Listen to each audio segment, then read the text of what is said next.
My name is Clara Whitmore. I was a 31-year-old single woman at the time.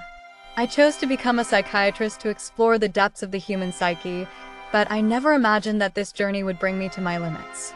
Everything changed when I started working at Appalachian Regional Psychiatric Hospital. That moment, when I met Jack Harlow, was the turning point that changed the course of my life forever. Jack was just 16 years old when he was brought to the hospital. His criminal file listed a horrible crime, murder. But when I looked at the look on his face, I saw something far removed from the darkness of that crime. His eyes had a depth that seemed to understand everything but forgive nothing. I wanted to help him. Maybe it was my savior complex. Maybe I was fascinated by the potential hidden in his soul. Despite his young age, Jack was extremely intelligent and charming. In his early years, I approached him only as a therapist, but over time, the mixture of passion and pain in his gaze enveloped me. By the time he was 19, we had formed a bond that went beyond professional boundaries. I knew it was dangerous, but I couldn't stop it. When she spoke to me, it was as if everyone else in the world disappeared and it was just the two of us. At first, the connection was just words, long conversations at night, me trying to understand him and him showing me parts of himself that he had never revealed to anyone else. But one day, he touched me in my room. That was the moment when it all began. That night, I was with him on the sofa in my room. I should have felt guilty, but I didn't. On the contrary, I felt more alive than I had in years. In the weeks that followed, our relationship intensified. Jack was captivating me with every look and touch. The moments we spent together in my room made me forget my loneliness. But at the same time, I began to realize his dark side. His interest in me was turning into an obsession. Jack started borrowing my things, pens, notebooks, even a necklace disappeared from my bag one day.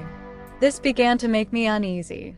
I didn't understand why he was taking these things, but later, when I searched under his bed, I found everything. My lost things were there, carefully hidden. I was shocked. My heart started racing and I didn't know what to do. It wasn't a kind of love, it was a kind of possessiveness or obsession.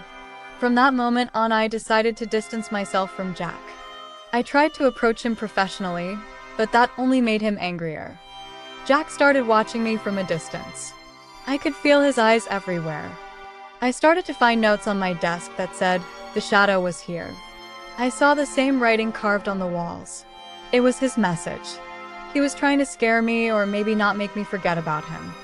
My anxiety increased day by day. I became afraid to go home alone at night. I couldn't sleep for fear that Jack might hurt me. I increased the dosage of the medication prescribed for him, but that only calmed him temporarily. Still, his gaze didn't change. That gaze was always on me. After a month, I couldn't take it anymore and asked for a transfer to another hospital. I'll never forget Jack's silent stare the day I left. He watched me leave, but said nothing. It was his silent scream. Years passed. I started a new life in a new city. I thought I had left Jack behind.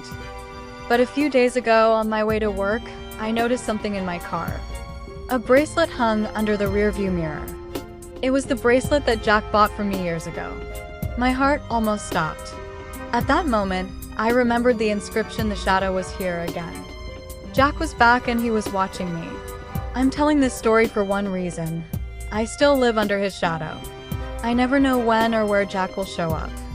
But I do know one thing, he will never leave me. Jack wasn't just a patient. He was a storm, a shadow that changed my life forever.